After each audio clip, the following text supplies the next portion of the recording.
नमस्कार गाइस, मैं हूं कामिकर और आज के इस वीडियो में हम थॉर लव एंड थंडर से जुड़े दो सवालों का आंसर करेंगे, जिसमें अपना पहला सवाल ये है कि क्या स्टॉर्मब्रेकर जिंदा है या नहीं, और दूसरा सवाल ये है कि म्योल्निर आखिर फिर से कैसे जुड़ा, जो शायद आप लोगों के लिए स्पॉइलर हो सकता है। इसलिए आगे बढ़ने से पहले स्पॉइलर वार्निंग। अब अपना पहला सवाल ये है कि क्या स्टॉर्मब्रेकर जिंदा है या नहीं, क्योंकि Thor love and thunder movie में स्टॉर्मब्रेकर को थॉर की अलग अलग बातों पर रिएक्ट करते हुए दिखाया गया है। जैसे कि जब थॉर न्यू एसगार्ड में म्योल्निर को अपनी तरफ बुलाने का ट्राई कर रहा होता है, तब वहां पर स्टॉर्मब्रेकर आ जाता है। प्लस जब जेन, थॉर और वेल्करी ओमनीपोटेंट सिटी जाने के लिए तैयार हो रहे होते हैं, तब जेन से बात करते करते थॉर म्योल्निर की वर्दीनेस चेक करने के लिए म्योल्निर को उठा कर देखता है। तब वहां पर भी स्टॉर्मब्रेकर आ जाता है। वो ऐसे रिएक्ट करता है मानो आप अपनी गर्लफ्रेंड के साथ होते हुए भी किसी और को ताड़ रहे हो। इसके अलावा एक सीन में थॉर लिटरली स्टॉर्मब्रेकर को मनाने के लिए जाता है। वो उससे बातें करता है और उसे बियर भी पिलाता है, प्लस उसे टिकलिंग्स भी करता है। इन सारे सीन्स में स्टॉर्मब्रेकर ऐसे रिएक्ट करता है जैसे कि वो कोई लिविंग बीइंग हो।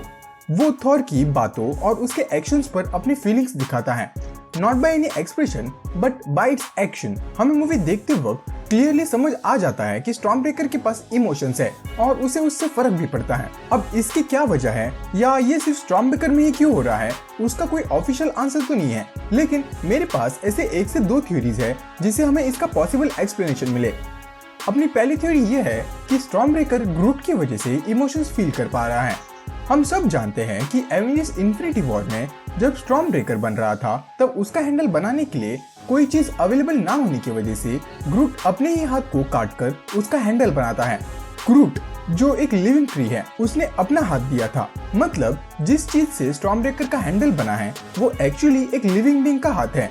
तो ऐसा पॉसिबल हो सकता है कि उसी के वजह से ही स्टॉर्मब्रेकर जिंदा हो और इमोशंस फील कर पा रहा है। प्लस एक रेडिट थ्योरी के अकॉर्डिंग ग्रूट की वजह से ही स्टॉर्मब्रेकर और भी ज्यादा पावरफुल होते जा रहा है और वो साइज के मामले में बढ़ते भी जा रहा है, क्योंकि स्टॉर्मब्रेकर का साइज एवेंजर्स इन्फिनिटी वॉर के बाद थोड़ा सा बड़ा हुआ दिखता है। Also Thor love and thunder में जब थॉर संन्यास लेने के लिए ग्रूट को जमीन में गाड़ता है, तब उसको रूट्स निकल आए होते हैं, जो ये काइंड ऑफ कंफर्म भी करता है कि क्यों स्टॉर्मब्रेकर अब पहले से बड़ा है और क्यों उसमें फीलिंग्स डेवलप हुई। अब अपनी सेकंड थ्योरी ये है कि स्टॉर्मब्रेकर जिस एलिमेंट से बना है, यानी कि उरु, उसके और मैजिक की वजह से मे बी उसमें बातों को समझने की क्षमता आई हो।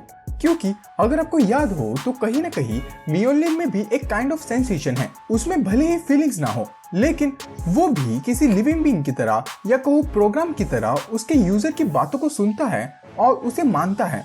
जैसे कि जब भी थॉर म्योल्निर को समन करता है, तब वो बस उसका हाथ आगे बढ़ाते ही म्योल्निर उसकी तरफ तेजी से भागा चला आता है, जो ये दिखाता है कि म्योल्निर चीजों को सेंस कर सकता है।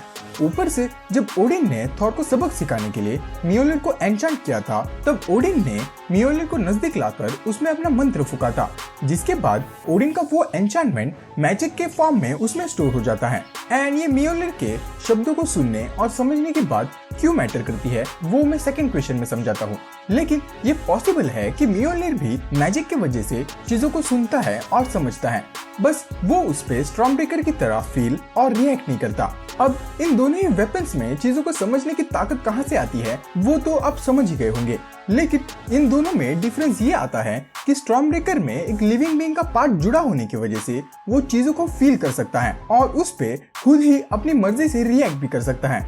अब अपना सेकंड क्वेश्चन ये है कि म्योल्निर ने जेन फॉस्टर को अपनी पावर्स क्यों दी और वो फिर से कैसे जुड़ा। तो बेसिकली जैसे मैंने कहा कि म्योल्निर लोगों की बातों को सुनता है, बस उस पर रिएक्ट नहीं करता। वो चीजें यहाँ पर थोड़ी सच हो जाती है, क्योंकि थॉर लव एंड थंडर में एक सीन आता है जिसमें जब थॉर अकेला बैठकर जेन के बारे में सोच रहा होता है, तब वो म्योल्निर से कहता है कि वो हमेशा जेन की रक्षा करे, और म्योल्निर थॉर के उस सेंटेंस पर लाइट ग्लो करके मैजिक को स्टोर भी करता है, जो ऑब्वियसली थॉर तो नहीं देखता, लेकिन हमें कॉर्क के वॉइस ओवर के थ्रू ये समझाया जाता है कि ये बेसिकली थॉर के जेन के टुवर्ड्स सच्चे प्यार की वजह से होता है।